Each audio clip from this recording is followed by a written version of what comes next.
November is in the books, and boy, did the Dallas Stars make a statement. From clutch performances to pure offensive firepower, from lockdown defense to lights-out goaltending. Let's recap the month and more next.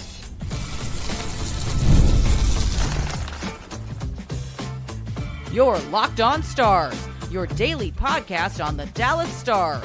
Part of the Locked On Podcast Network, your team every day.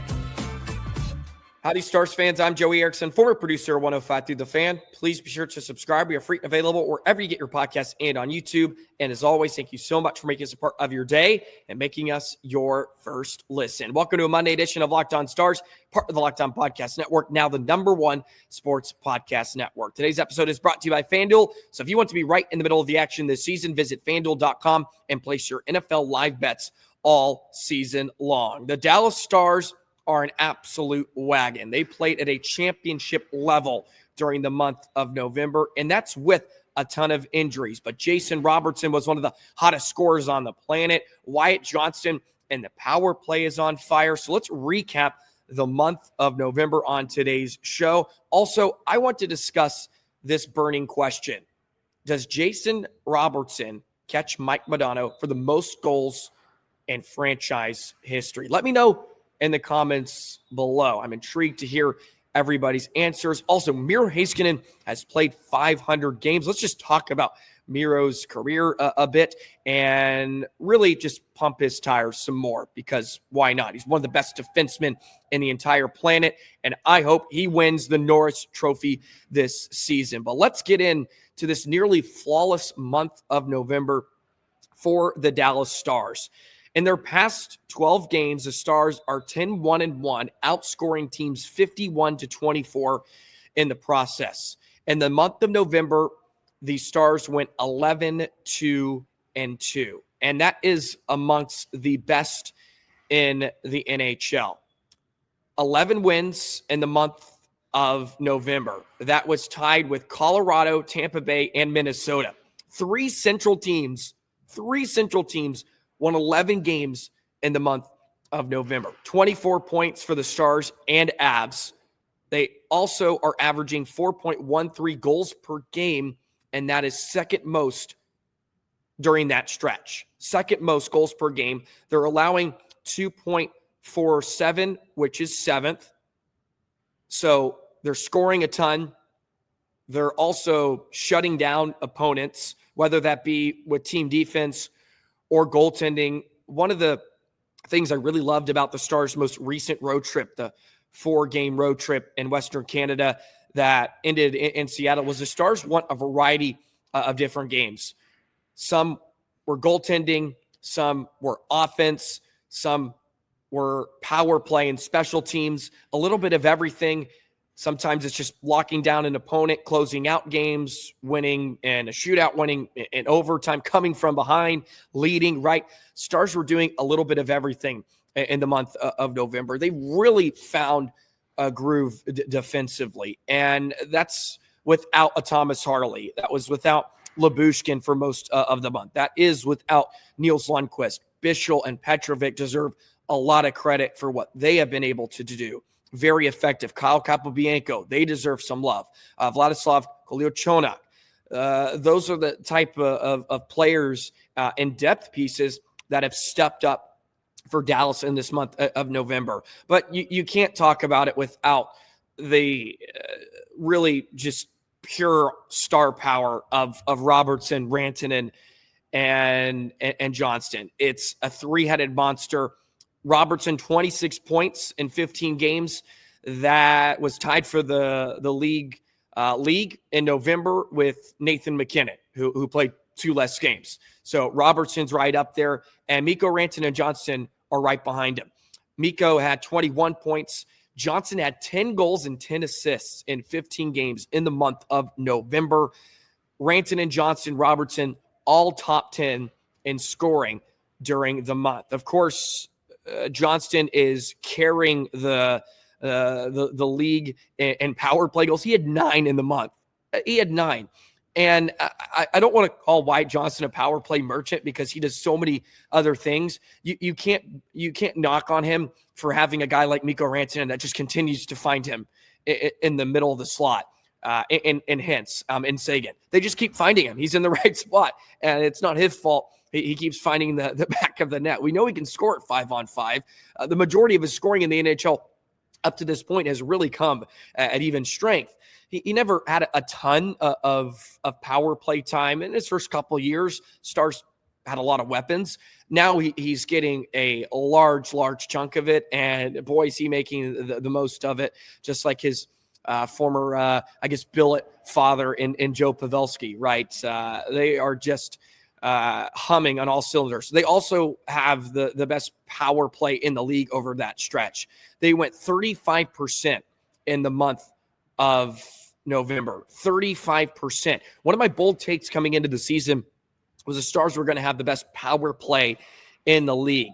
Well, 35% there. They were 85% on the kill, which is above their season average. That was 11th in the NHL, which is better. They're getting better in that department, which is important. They got off to a really slow start.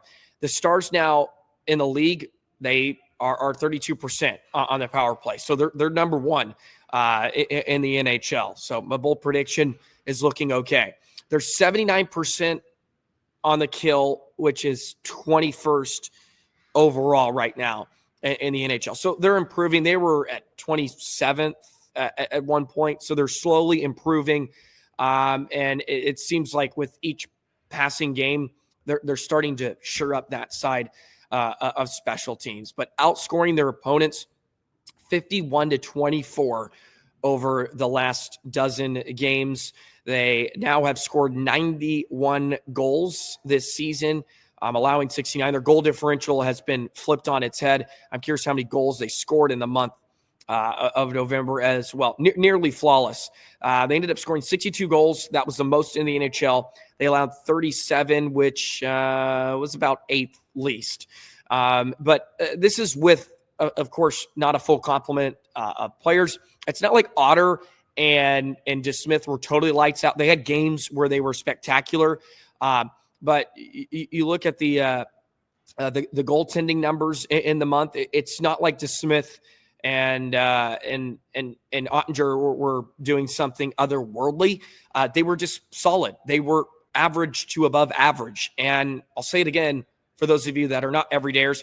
If the Stars get above average goaltending, they're going to win way more games than they lose. Ottinger had 6 wins in the month. That was tied for third most. Had an .885 save percentage, 3.01 goals against average. See, it's not like they were completely lights out. Casey DeSmith, he had a .935 save percentage. That was near the best in the league in November. 1.66 goals against. He was phenomenal. He was really good last night. Didn't have to work very hard yesterday, which was good. And he needs some of those starts because it feels like when he does jump into the lineup, the Stars ask him to do way more than he needs to. So if Otter can find some form, the Stars are going to be an absolute problem. And for the most part, they're already a problem. I was thinking about this too. The Stars just seem like a team that is awful to play against. I think that's where the Stars are starting to get. They're just not a team you want to play. Of course, they can score. They can have great goaltending here and there, but they are hungry. They play a hard-nosed style of hockey, at least more than we saw over the last couple seasons. They're starting to play with that edge. There's a bit of that relentlessness in their game. And yeah, on top of that, they have some of the best players in the world when they have the puck on their stick. They've added a little bit of that tenacity that maybe gets lost in all of it because they're a bit flashy at some times. They get some pretty goals, power plays humming along, but they also play with an urgency. They're never out of games. They now are close to the top of the league in hits. They're grinding. They're trying to wear you down. I believe they're just a bitch to play against, right? I think that's what they are. I think they're really tough to play against, and that's a giant compliment.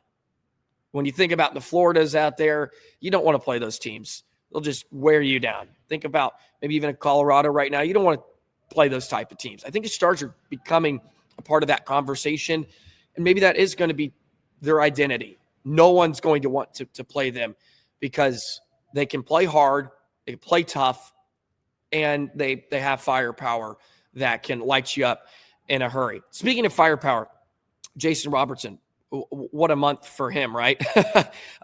He was incredible. Does Mike Modano get caught by Jason Robertson? Can Robo catch Mo? Most career goals in franchise history. Let me know. I'm curious. We'll do that in just a moment. Today's episode of Locked On Stars is brought to you by Drip Drop. When you're hydrated, everything just works better. Your focus, energy, and mood, even your skin just feels better, right? That's why you need to use Drip Drop if you haven't already. It's doctor-developed hydration that keeps you running at full power no matter what your day looks like. Drip Drop isn't your average sports drink. It delivers 3 times the electrolytes and half the sugar of leading brands using a science-backed formula trusted by medical professionals, firefighters, and over 90% of top college and pro teams. Drip Drop is just a part of your daily routine. You can mix a packet in your bottle of water for the morning when you're about to go to the gym or just during that midday slump. It also tastes really good. You don't have that weird aftertaste. Hydration is a non-negotiable for everybody. Drip Drop helps you feel sharper, calmer, and honestly, just better overall. Right now, Drip Drop is offering podcast listeners 20% off your first order. Go to dripdrop.com. Use promo code LOCKEDONNHL. That's dripdrop.com. Promo code LOCKEDONNHL for 20% off. Stock up now before the heat hits hard and keep your body and mind performing at the best with Drip Drop. I thought about this when Victory Plus threw up the graphic last night that Jason Robertson has the second most amount of goals in franchise history through his first 400 games. Congrats to Robo playing in career game number 400 the other night. 184 goals for Robertson. He only trails Dino Ciccarelli, who had 221 in his first 400 games. But it got me thinking, can Jason Robertson catch Mike Modano for the most goals in franchise history? Mike had 557. He had 561 career goals. And if you go through the math a bit, Modano had 0.37 goals per game in his 1,499 games.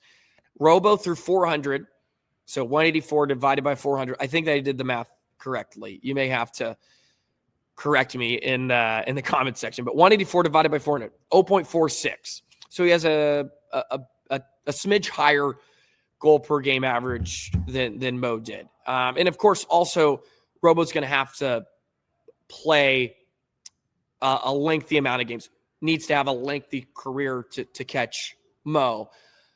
But at this point in time, if I had to just answer the question, gut feeling, I think he does catch him. I think Robertson will catch Mike and be the franchise's best all-time scorer. I think Robo is going to be in that stratosphere. Now, there's a couple caveats to this. The Stars need to re-sign him, number one. He needs to stay in Dallas for quite a while. It's a very possibility. It's a very real possibility that maybe he goes somewhere else. I hope that's not the case because I would like to see sort of the chase of Robertson. That's a big one.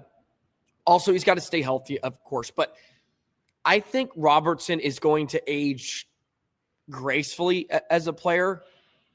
Maybe I'm wrong on this, but I think his style is something that will benefit him as he gets older, maybe loses a step, sort of like Joe Pavelski in some ways. Like Joe's strength was never his speed or skating ability. He was a bit smaller too, had to find other ways to be productive and effective. And I think Robertson is sort of going to be that way. Like, look at Ovechkin. It's not like he was the symbol of conditioning and health throughout his career.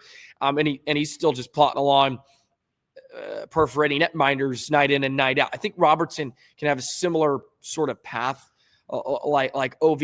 His shot is his weapon, sort of like basketball players. If you can shoot, you can stay in the league for a long time. You can just sit in the corner and catch threes and hit trays for 30 years, right? 20 seasons. You can just play into your late 30s, 39, even in your early 40s if you can spot up and shoot. That's never going to go away. That can always be a part of your DNA and benefit your team. I think Robertson's going to be in that sort of area too as he gets older. So my gut feeling is he will, if he gets to play here in Dallas for another 8 to 10 years, I think he catches Mike. He's just, I mean, it feels inevitable right now.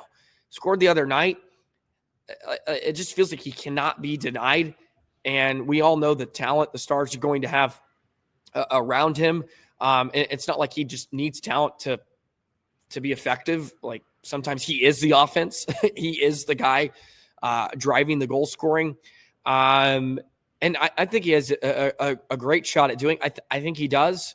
He'll be top 10 in no time after next season. He's going to be top 10. If he's still around, he'll be top 10 in franchise history and just continue to knock names down the list. But they got me thinking last night when I saw the graphic pop up on Victory Plus. Second most goals in first 400 games with Dallas in franchise history. He's already on a really, really good pace to take down the man that has a statue out front. I believe a couple of years ago when Robertson put up 100 points, I was on the Fan at the time, and I think I was asked if Robo would go down as the best player in franchise history. And I'm pretty sure I said yes to that question because the Stars were primed for another run. I believe still that the Stars are going to win a Stanley Cup at some point with the core they have. It feels like they have to. So if he gets one, maybe two, and he starts knocking down some of these franchise records, I don't see how he's not at least in the conversation. Mo, of course, will always be that guy for a lot of people, but Robertson for a younger generation is going to be that guy for generations younger than me, right? Robertson is going to be the guy for a lot of young Stars fans. So I think he'll certainly be in that mix. If he wins too, you have to win to be considered that, at least in my opinion. Mo got one. You're going to have to get one too if you're going to want a statue out in front of the new Willow Bend Mall arena or whatever it is. I say that tongue in cheek, but I think he does. Gut reaction, he does catch Mo. I'm curious if any Stars fans thought the same thing when they saw that graphic pop up. Let me know if you had to answer right now. Who does Robo catch? Does Robo catch Mike? I think it's a great debate, and it will be really fascinating to see how the career of Robo, of course, takes shape. And man, the Stars just need to pay him now. Get it done now. I'm expecting the early Christmas present for the Stars fans out there to be Jason Robertson extension. Let's just put an exact date on it. December 21st. What day is that? Let's see. It's got to be a good day. Sunday, probably not Sunday. Let's do December 19th. Why not? December 19th, Robo signs an extension. That's going to be an early Christmas present to all Stars fans out there. Robo stays. He's going to be able to catch Mo. And that would be awesome. Mark this right now if the Stars get an extension done. Hopefully I'm right at the exact time. And if I am, boy, I'm a genius. If I'm not, I'm just early.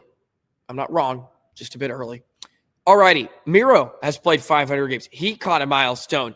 Let's relive Miro a bit. That first career shift, because I saw it hovering around Twitter the other day. That first career shift was spectacular and really was a sign of just things to come for the Stars' young superstar in defense.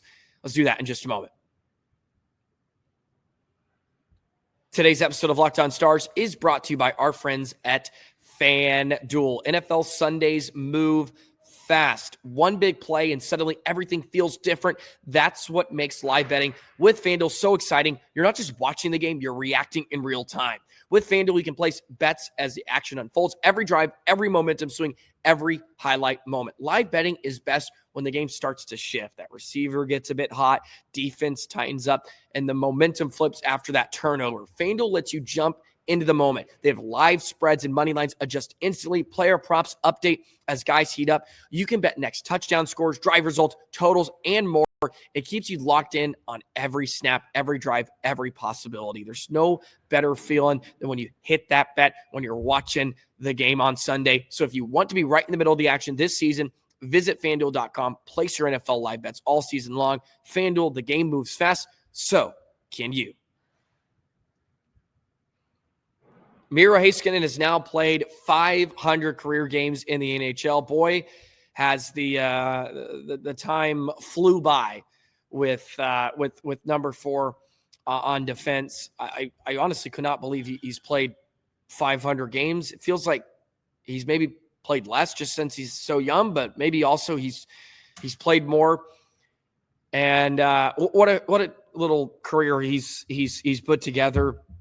And I saw his first shift circulating Twitter the other day, and you watch the 45, 50-second clip, and everything he showed at what was 18, 19 years old at that point, everything he showed in the first 50 seconds was exactly what you get on a nightly basis from him. At that age, in that moment, it was never too big, and it was just so symbolic.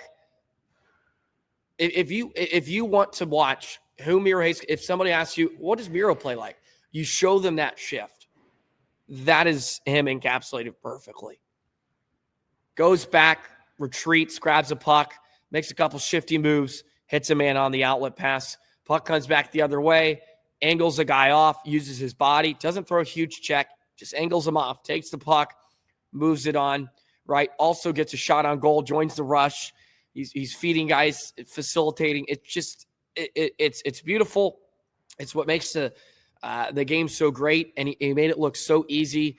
And we're spoiled to get to watch that every single night. He's been great this year. He's got 22 points this season in 26 games. He's racking up those power play points again, which is a great sign. He's having an unbelievable campaign. I think he'll be a finalist this year just because the points are going to be there. Man, I hope he wins it. It's going to be tough for him to get the Norris. He deserves it. He plays too good both ways, both directions to not be recognized at some point in his career. Of course, you have the hurdle of Hughes and Makar, who are I think going to be considered generational talents. But Miro is also, I think, part of that conversation. Maybe he's not generational. You don't want to throw that word around too lightly. Like Makar's up there, maybe not Hughes, but Miro and Hughes, I feel like are at that same level, just sort of in maybe just a tier below. And it'll be a shame if he does not get one. Fortunately, I think he'll be a finalist for the first time since the Stars are humming. He's having a good season, and just what a couple of seasons he's put together in Dallas. He's going to be here for a while. Also, I've always said this about him. His game just elevates to another level in the postseason. He just takes it up a notch. He came back from a season-ending knee injury really last season and looked fine, had 4 points in 8 games, but his playoff numbers are great. 65 points in 93 games. That's really above his regular season average. That's what makes you a star. That's what gets you paid for what you can do in those moments. And we know the amount of minutes he plays.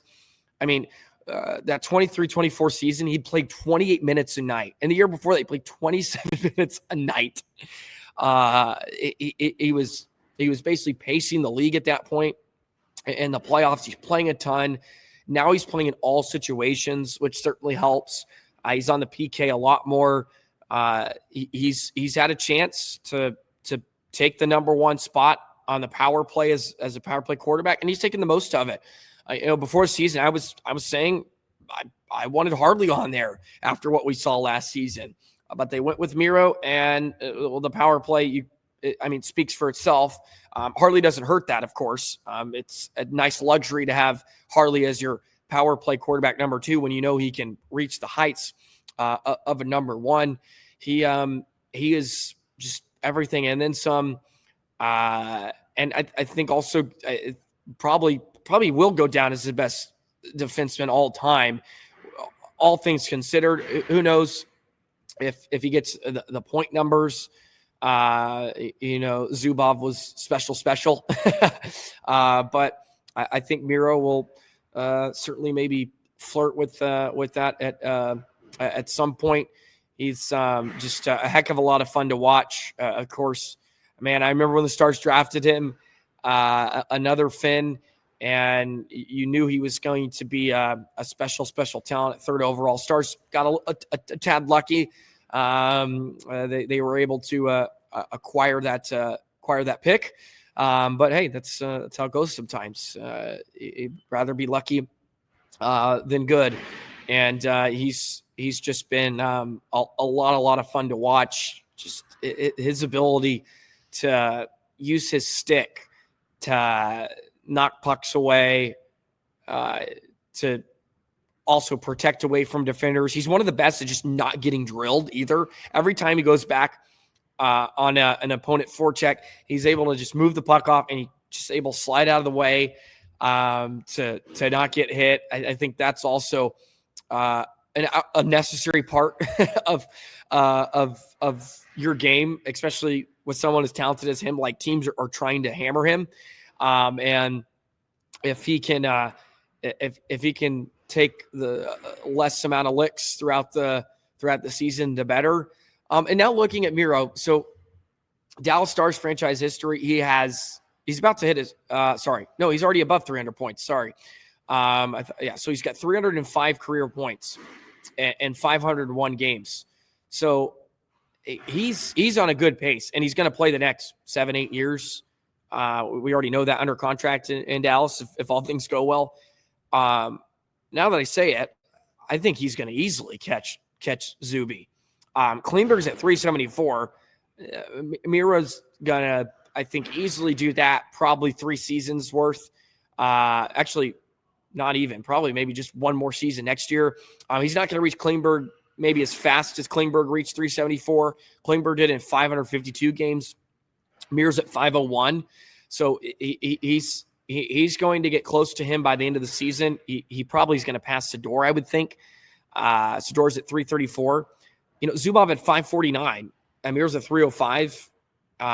Miro looks like he's going to play 1,000 games, you would think. All things go well, knock on wood, with Dallas in his career. He's going to reach him in points.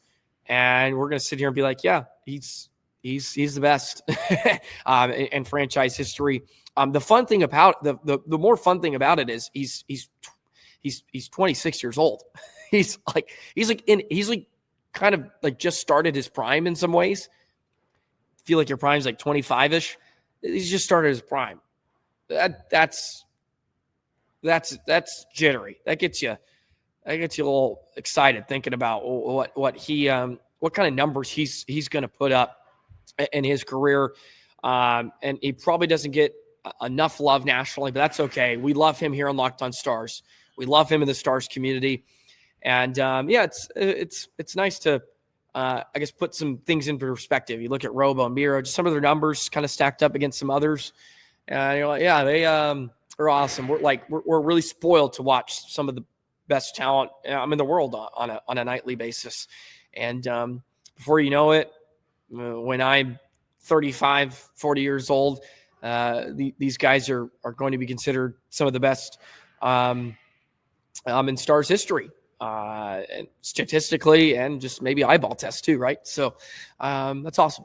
It's nice to you got to look back every once in a while. Got to do some recaps, visualize, right? Look inward, as they say. I try to do that every once in a while, but not too much.